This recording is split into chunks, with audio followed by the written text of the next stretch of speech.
This is our mini band rear deltoid fly, right? So I want to make sure that everybody bends those elbows 90 degrees. And then I am just taking my arms and squeezing back. This is for my rear deltoids. My rear deltoids, I'm keeping that right arm just steady. You see, so that left arm is going to be steady as I pull to the right. And I'm seated. Good job. That's your rear deltoids. I am back with more deltoid work.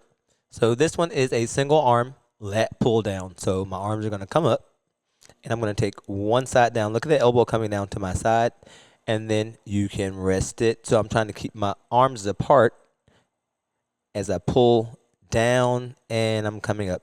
You can also grip it with your hands. Looking good. I'm coming up and I'm bringing it down.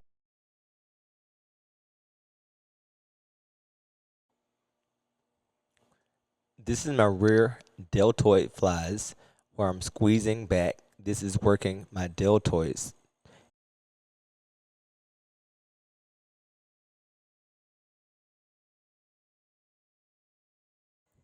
Hey, here's a mini band tricep kickback. I'm going to go ahead and stand for this one. I'm pressing that band against my deltoid and then I'm squeezing back using my triceps as I squeeze and release. Squeeze it and release it, keeping my core engaged. My knees are slightly bent, breathing in through my nose, out through my mouth. Perfect. Once you do 8, you can go to the opposite side. I'm touching my shoulder and then I'm going to bend over. Yep, trying to make sure I have that band right so that I can squeeze through my tricep. Perfect. So we're going to do 15, of course, on both sides. Engaging your core and squeezing through your triceps. So I'm having a seat for my tricep overhead. I'm just squeezing. Perfect. So my hands holding that band down and I'm squeezing through my tricep. And this is working my shoulder and my tricep. So if you need to see it, I'm just bringing it to my hand to the front so you can see where that weight would be.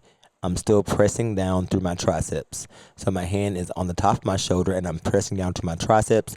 And notice how my elbow went down a little further because I can't reach it over my head. So if you have a shoulder issue, you can keep it here and just squeeze it down to the front. Once again, I'm going to do the opposite side. Remember, I'm squeezing it down to the front just in case I have a shoulder issue. 8, 7, 6, 5, 4, 3, 2, one more. Here are hip abductions. Checking my form, making sure all of those planes are lined up, my joints are lined up. I'm squeezing out to the side. We're honoring where we are, squeezing out to the side. This is my hip abduction.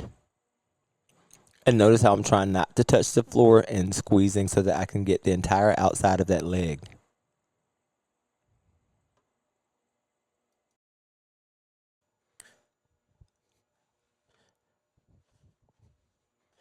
Here we go. We're performing hip abduction on the opposite leg. Trying to keep my shoulders level. Squeeze them out. Perfect.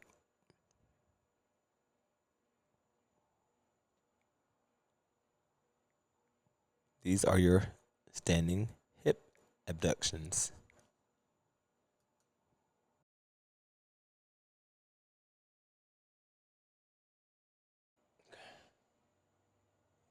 Here we go with our deadlift. Down and up. I'm going down and I'm squeezing up. Count them 3. 1, 2, 3. Look at us from the side. It's going down. Look at my knees slightly bent and up. Bending down, trying to touch those toes and up. Perfect.